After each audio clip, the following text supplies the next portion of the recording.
Well, hello members. I want to bring you up to date on another Cradle to Grave series. We had left off with the KMI trade, the gold trade, and the new trade that we put on, which was VRX. Let's start with the KMI trade.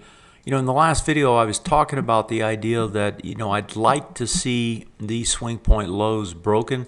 In particular, you know, this one up here and this one here.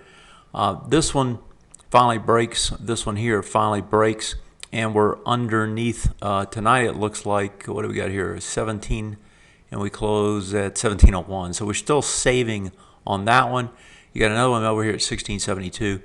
As I said, I'd like to see these two break, get a little faster move back into this retest regen zone, because that would be the ideal place to pick some more back up again. We bought it a long time ago. We've been carrying this quite a while.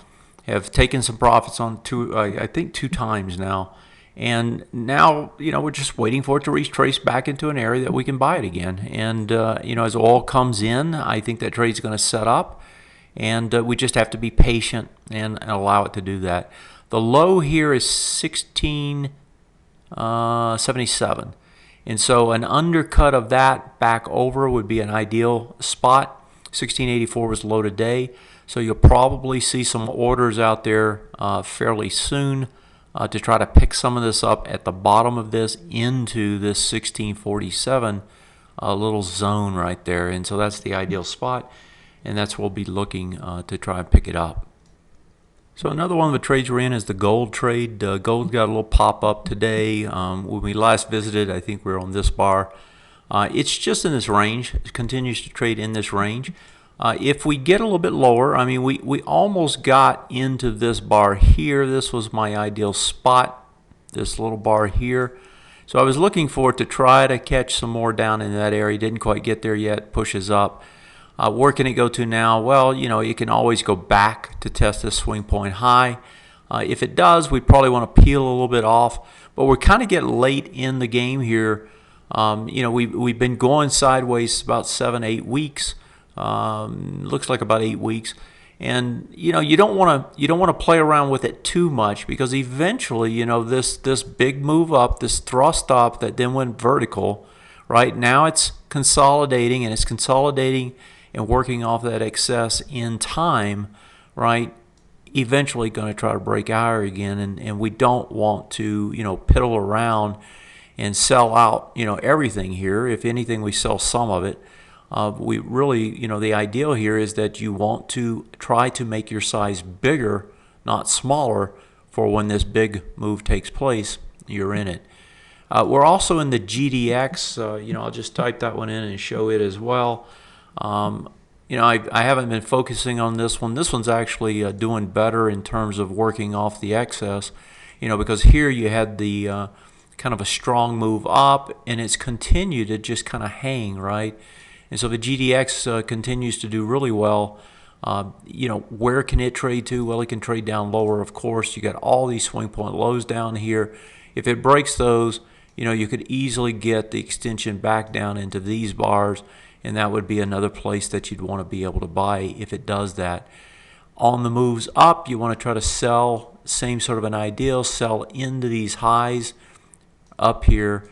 And now I want to quickly just kind of point out or talk about, you know, if we're talking about trying to sell into the highs, you know, at this price point, for example, let's just take this as an example. Gold's the same way.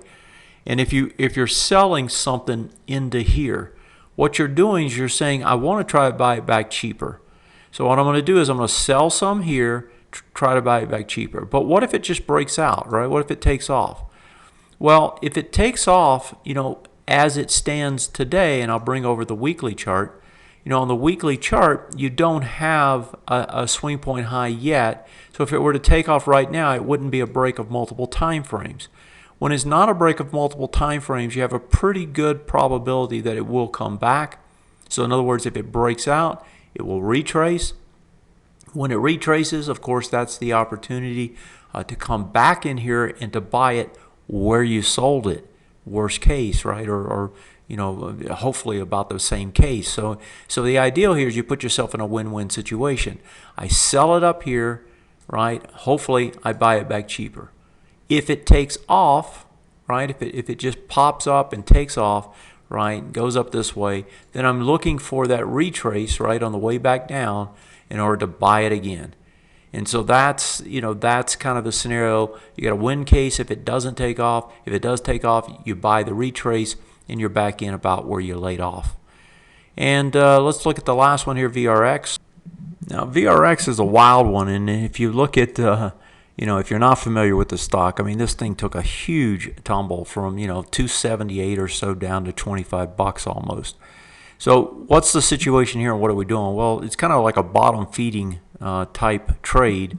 And what we're doing, or what keyed us in on this and what got us going on this, is that it came down and tested that low. And let me just get the price point on this low. It's $25.99. It tested that low here, $25.75 on March 31st. That was the signal to buy. I believe we bought it the very next morning. Or actually, I think we bought it that afternoon.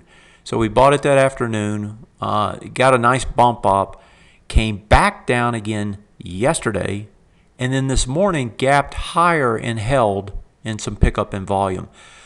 What our target was here was, the fact that it got under the swing point low and was unable to stay under it, right? So this test, and in this case it happened to be a test 3 different times, all together, unable to break it down.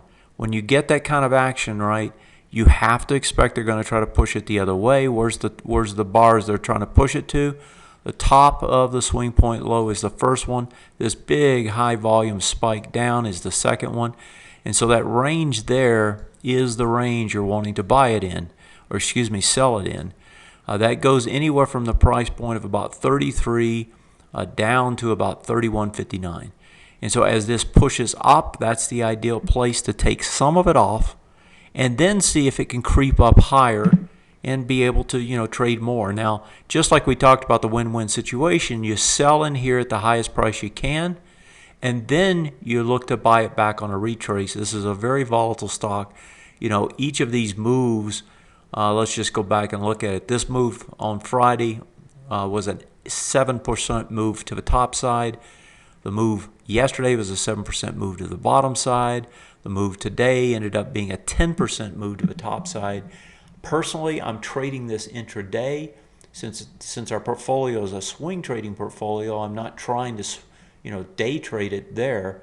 But there's enough volatility here to do that if you want. What we're looking for is this bigger move into this area. Eventually, I suspect, this stock will make it all the way back up here. So this is a long-term kind of play that we're trying to play. We're going to try to sell some, keep some, see how high it can go, wherever that is, sets another swing point high, gets a retrace, try to buy it back. Maybe it just comes up to here now and falls back again. You can't discount that. That's why you have to take some into a test of that swing point high. So that's Valiant. That's what we're doing there. Of course, we've got a few other positions on as well. But right now, these are the ones we're doing the cradle-to-grave series on, and I'll continue to do that as long as they stay on our radar. That's it for today. Thanks.